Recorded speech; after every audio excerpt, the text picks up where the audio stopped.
Hello friends, welcome back to a channel technical show time. Friend, जैसा कि आप लोग जानते हैं कि संडे को मैं एक वीडियो लेकर आता हूं। आप लोग कमेंट बॉक्स में कमेंट करके जो क्वेश्चन मुझसे पूछते हैं, जो आपके डाउट होते हैं, उनके रिप्लाई मैं संडे के वीडियो में करता हूं। तो फ्रेंड, आज संडे है और संडे कमेंट बॉक्स का एक नया एपिसोड लेकर मैं आ गया हूं। हालांकि इस वीक में कमेंट बहुत क्वेश्चन बहुत कम आए हैं, गालियाँ थोड़ी ज़्यादा आई हैं कि मैं चाइनीज़ प्रोडक्ट का रिव्यू क्यों कर रहा हूँ, चाइनीज़ प्रोडक्ट के बारे में क्यों बता रहा हूं। तो उनके लिए मैं यही कहना चाहूँगा, देखिए बहुत ही सेंसिटिव इशू है और हमारी गवर्नमेंट इससे बेटर डील कर सकती है। वो इस पर बातचीत उनकी चल रही है, वो इसको बेहतर तरीके से डील कर रही है और अभी तक गवर्नमेंट ने कोई भी ऐसी एडवाइजरी जारी नहीं की है कि किसी को चाइनीज़ प्रोडक्ट का रिव्यू नहीं करना है या किसी भी शॉप को चाइनीज़ प्रोडक्ट को सेल नहीं करना है। आप मार्केट में जाएंगे तो अभी सारे मोबाइल चाइनीज़, सारे चाइनीज़ जितने भी प्रोडक्ट हैं आपको मार्केट में मिल जाएंगे। तो ऑफिशियली गवर्नमेंट की तरफ से ऐसी कोई भी एडवाइजरी नहीं आई है। अगर उनकी तरफ से एडवाइजरी आएगी तो डेफिनेटली हम किसी भी चाइनीज़ प्रोडक्ट के बारे में बिल्कुल भी यहाँ पर नहीं बताएंगे।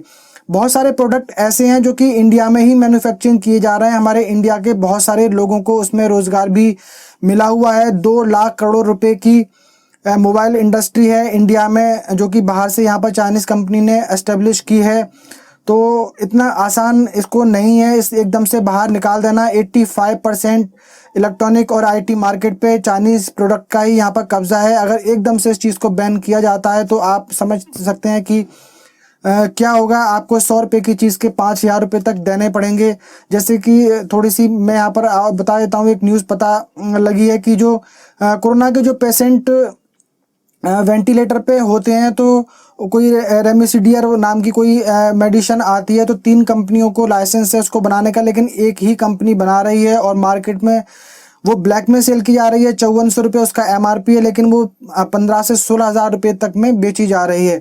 तो सब इस तरीके की चीज़ें होती हैं और इंटरनेशनल ट्रेडिंग रूल्स, वियना संधि, बहुत सारी ऐसी चीज़ें हैं जिनको गवर्नमेंट को अवॉइड करना बहुत ही मुश्किल है, आसान नहीं है और बहुत सारी चीज़ें इसमें देखनी पड़ती हैं और गवर्नमेंट इससे बेटर डील कर पा रही है। हमारे लिए बहुत कमेंट करके बोल देना कि चाइनीज़ प्रोडक्ट में हेट करता हूँ, चाइनीज़ प्रोडक्ट को बैन करो, कमेंट में लिखना ये बहुत आसान है। प्रैक्टिकली ये इतनी जल्दी नहीं हो सकता, सालों का टाइम लग जाएगा यहाँ पर इंडस्ट्री एस्टेब्लिश करने में इंडिया में। अगर इंडिया के मैन्युफैक्चरिंग आएंगे और जब इंडिया के मैन्युफैक्चरिंग यहाँ पर हो जाएंगे तो डेफिनेटली यहाँ पर सेल बढ़ेगी, लेकिन अभी एकदम से ये सब पॉसिबल नहीं है। हमारे कमेंट में लिख देने से कि बायकॉट चाइना, बायकॉट चाइना, तक कुछ भी नहीं होने वाला है।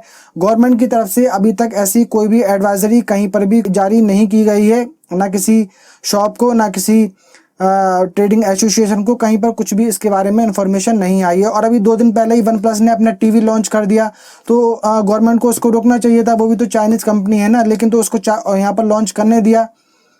तो प्रैक्टिकली देखिए इस चीज़ को, बहुत ही सेंसिटिव इशू है और गवर्नमेंट आई थिंक इस पर बेटर डील कर पाएगी। हम लोगों की समझ उतनी नहीं है जितनी कि गवर्नमेंट की है।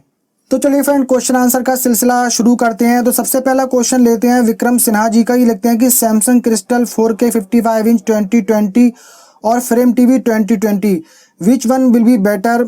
Sir, I am confused around LED और QLED. Which one I should buy for long time use, at least for 5 to 7 years? Sir, can you suggest? Vikram ji, TV brand हर साल न्यू टीवी सीरीज लॉन्च करते हैं, तो पिछली साल से अपनी अगली साल की टीवी सीरीज के नेम को डिफ्रेंशिएट करने के लिए उसमें नए तरह के वर्ड यूज़ किए जाते हैं। कभी क्रिस्टल ऐड कर दिया, कभी कुछ। बाकी प्रैक्टिकली उनको कुछ भी चेक करना पॉसिबल नहीं होता है कि क्रिस्टल का क्या फ़र्क टीवी पे पड़ रहा है। दूसरा, QLED टीवी और LED टीवी दोनों सेम LED टीवी ही होते हैं, दोनों में ही बैकलाइट यूज़ की जाती है। QLED टीवी के पैनल में एक एक्स्ट्रा लेयर लगी होती है क्वांटम डॉट माइक्रोस्कोपिक पार्टिकल्स की, जिसकी वजह से जो पिक्सल होते हैं वो थोड़े हाइड हो जाते हैं, हमें नज़र नहीं आते हैं, कलर वगैरह थोड़े हमें ब्राइट होकर वहाँ पर मिलते हैं, जिसकी वजह से QLED टीवी की पिक्चर क्वालिटी थोड़ी सी बेटर मिलती है। और LED टीवी आप ले लें या QLED टीवी ले लें, 5-7 साल तक जो सैमसंग के ये चल ही जाएंगे। तो सजेस्ट मैं आपको यही करूंगा कि आप QLED टीवी लें, क्योंकि उसकी पिक्चर क्वालिटी थोड़ी सी आपको बेटर मिलेगी नॉर्मल टीवी के कंपैरिजन में। दूसरा क्वेश्चन पूछा है श्याम गवांदे जी ने, अगर मैं नाम आपका सही ले रहा हूँ माफ़ कीजिएगा अगर गलत हो। ये लिखते हैं कि सर प्लीज़ मुझे 43 इंच 4K टीवी लेना है, तो आपका सजेशन क्या रहेगा? मी टीवी और व्यू टीवी, बाकी लोगों के चैनल मुझे ट्रस्टेबल नहीं लगे। श्याम जी 43 इंच में आप व्यू अल्ट्रा 4K टीवी ले सकते हैं अगर 4K में लेना चाहते हैं तो, और अगर फुल HD में लेना चाहते हैं तो व्यू सिनेमा टीवी ले सकते हैं। मी टीवी की जो पैनल है उसकी ब्राइटनेस बहुत ही कम है और व्यू एंगल भी उतने ज़्यादा उसमें अच्छे मुझे नहीं लगे हैं। तो यहाँ पर व्यू टीवी अच्छा है, इनकी बिल्ड क्वालिटी भी काफ़ी अच्छी होती है, पिक्चर क्वालिटी भी बढ़िया होती है, तो आप ये ले सकते हैं। हालांकि जो व्यू टीवी हैं वो भी मेड इन चाइना ही होते हैं, लेकिन ओवरऑल पिक्चर क्वालिटी इसकी अच्छी है मी टीवी के कंपैरिजन में। तो आप व्यू अल्ट्रा 4K टीवी या व्यू सिनेमा टीवी ले सकते हैं। अगला क्वेश्चन पूछा है अली व्लॉग्स ने, लिखते हैं कि सर फ्रेम 2020 ऑफलाइन में कब तक मिलेगी। अली व्लॉग जी कहना मुश्किल है कब तक मिलेगी। मैंने कई सारे शोरूम पे कॉल करके पूछा, मैं विजिट भी करके आया, मैंने उनसे पूछा कि फ्रेम टीवी 2020 नहीं आया है अब तक, तो बोले पता नहीं सर कब तक आएगा। कुछ तो करे नहीं, 2020 तो लॉन्च ही नहीं हुआ है। और एक तो बहुत ही महान शोरूम वाले थे, वो कह रहे थे कि फ्रेम टीवी 2016 में लॉन्च हुआ था और वो सक्सेस नहीं हुआ, तो 2016 में ही उसे बंद कर दिया गया था फ्रेम टीवी को। तो ऐसे ऐसे महान शोरूम वाले भी थे। तो देखते हैं कि कब तक ये ऑफलाइन मार्केट में आ पाता है। अगला क्वेश्चन पूछा है प्रवेश कुमार जी ने, लिखते हैं कि सर LCD LED टीवी को इन्वर्टर की लाइट पर चलाना चाहिए कि नहीं। थैंक यू प्रवेश जी, बिल्कुल इन्वर्टर के साथ में आप टीवी चला सकते हैं, कोई भी उसमें प्रॉब्लम नहीं है। जो टीवी होते हैं वो करीब 140 से लेकर 240 वोल्ट तक वो वर्क करते हैं, और जो इन्वर्टर होता है वो भी आपको 170 190 वोल्टेज दे देता है, तो आप डेफिनेटली उसको चला सकते हैं, कोई भी प्रॉब्लम नहीं है। अगला क्वेश्चन पूछा है हैप्पी कुमार जी ने, ये लिखते हैं कि सर मैं सैमसंग फ्रेम टीवी 2020 ले रहा हूं, अगर उसमें पैनल डैमेज होगा तो कितने प्राइस होगा, और अगर मैं 2 ईयर एक्सटेंडेड वारंटी लूं तो क्या 2 इयर्स पैनल रिप्लेसमेंट होगा कि नहीं। हैप्पी कुमार जी, आप जो एक्सटेंडेड वारंटी लेंगे तो उसकी टर्म कंडीशन आप पहले ही पता कर लें, रिटन में उनसे उसका ब्राउज़र हो, कुछ भी उसका रिटन में कोई डॉक्यूमेंट हो वो आप उनसे ले लें, और उसको केयरफुली आप पहले रीड कर लें कि इसमें कौन कौन से पार्ट्स कवर होंगे।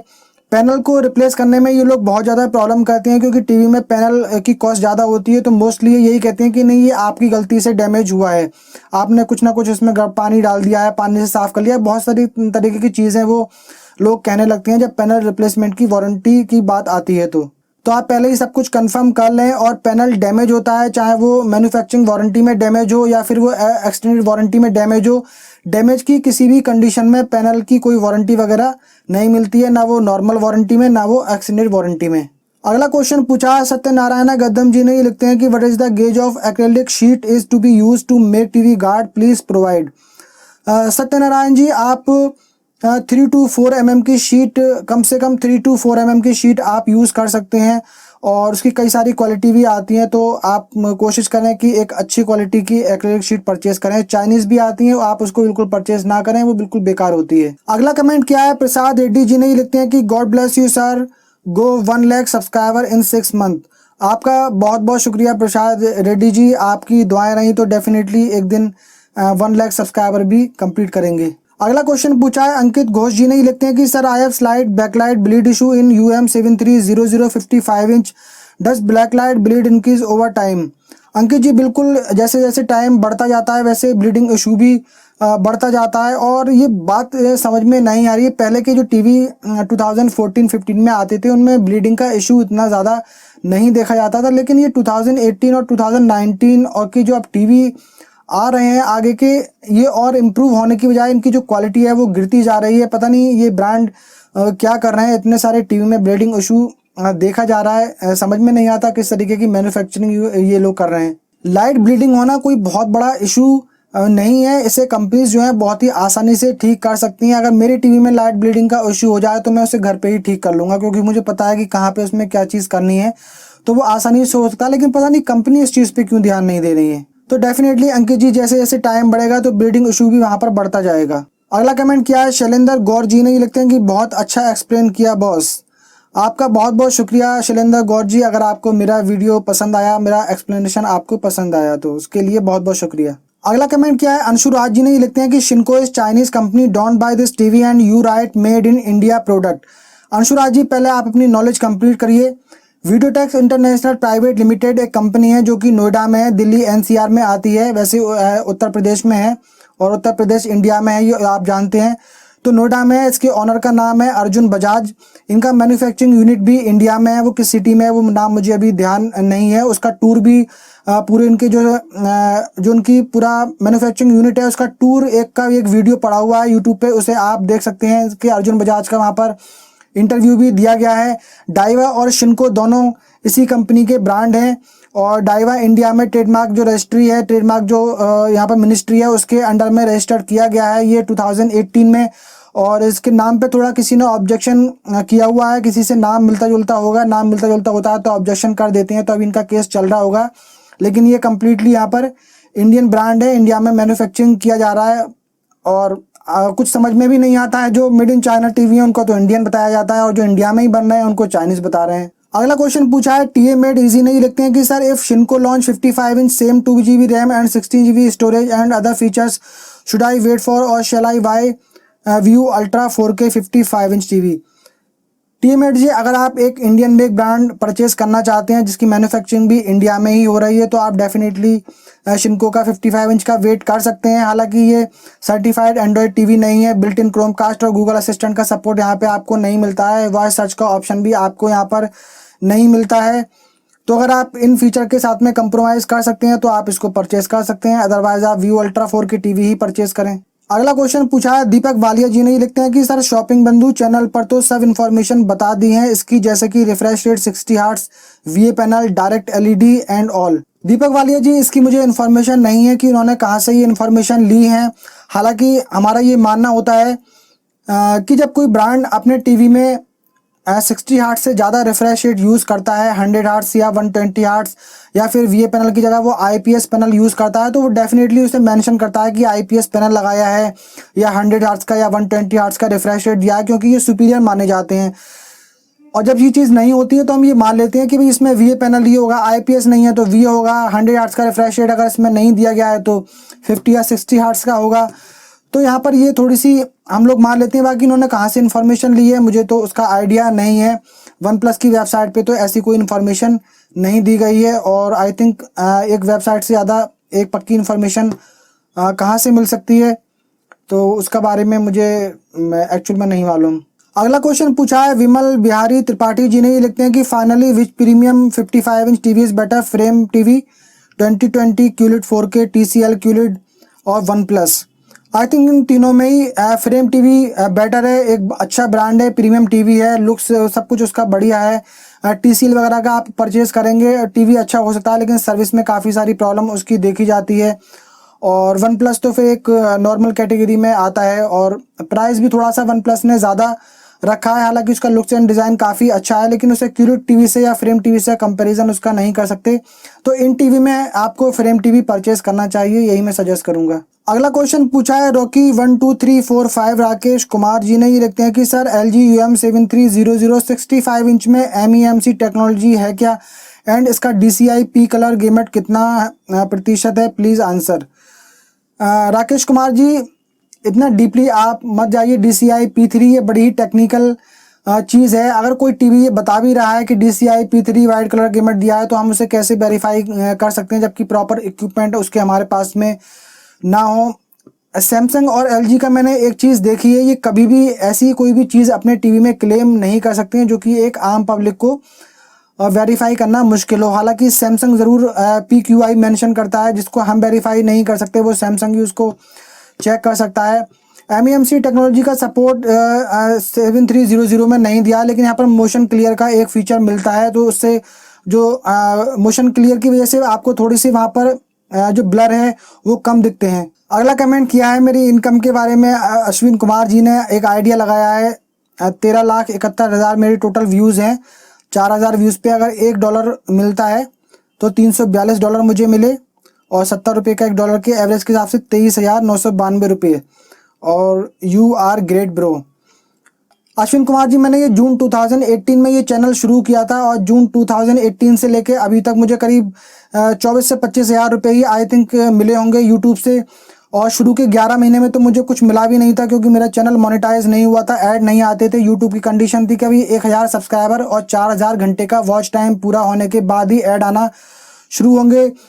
तो जून 2018 में शुरू किया और उसके करीब 11 महीने बाद 1000 सब्सक्राइबर पूरे हुए, करीब 5 या 6 लाख व्यूज़ थे उस टाइम पे मेरे, 5 या 6 लाख टोटल व्यूज़ थे।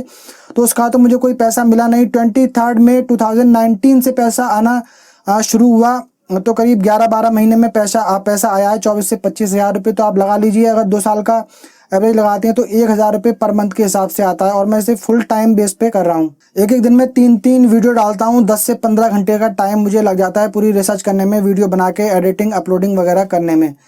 तो ग्रेट तो ये बिल्कुल भी आप इसको नहीं कह सकते। अगर चलो 20-30 हज़ार रुपये पर मंथ के हिसाब से आ रहे थे तो थोड़ा मान सकते थे कि ग्रेट है, अदरवाइज 1,000 रुपये पर मंथ। शशि सिंह जी लिखते हैं कि sir LG 43 UM7600 rupees 39,000 versus LG 43 UM7780 rupees 44,000। मेरे पास होम थिएटर है तो मुझे टीवी के स्पीकर्स को यूज़ नहीं है। प्लीज़ बताइए कौन से टीवी का डिस्प्ले अच्छा है और किस प्राइस में लेना चाहिए। शशि जी, जो UM7780 मॉडल है उसमें 35 वाट का साउंड आउटपुट है, लेकिन प्लास्टिक की बॉडी है।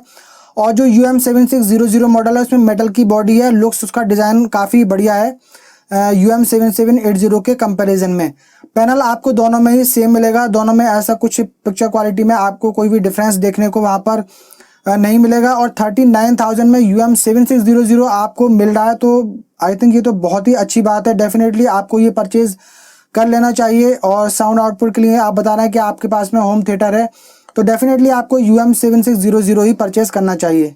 तो फ्रेंड्स, ये थे आज के क्वेश्चन आंसर। आज थोड़े कम क्वेश्चन मैंने लिए हैं क्योंकि बहुत ढूंढ कर निकालना पड़े, गालियां बहुत ज़्यादा थी, क्वेश्चन बहुत कम थे। तो जो भी मुझे अच्छे कमेंट लगे वो मैंने यहाँ पर शामिल किए। और आप सभी लोगों का बहुत बहुत शुक्रिया, आप सभी लोगों ने बहुत सपोर्ट किया मुझे। जो चैनल बंद करने की बात आ रही थी, मैंने सिर्फ एक व्यू का जो टीवी का एक वीडियो था वही मैंने डाउन किया हुआ है। बाकी मैंने एक डाइवा टीवी का भी डाउन किया था क्योंकि उनकी तरफ से भी कॉल आ रही थी, शिनको और डाइवा ब्रांड की तरफ से, लेकिन मैंने फिर उसका वीडियो ऑनलाइन कर दिया। मुझे लगा कि इसमें तो मैं कोई गलत तो बोल ही नहीं रहा हूँ, जो फैक्ट है, जो चीज़ उनकी टीवी में है वो मैंने बताई है, जो नहीं है वो मैंने नहीं बताई है, तो फिर मैं अपना वीडियो डाउन क्यों करूँ।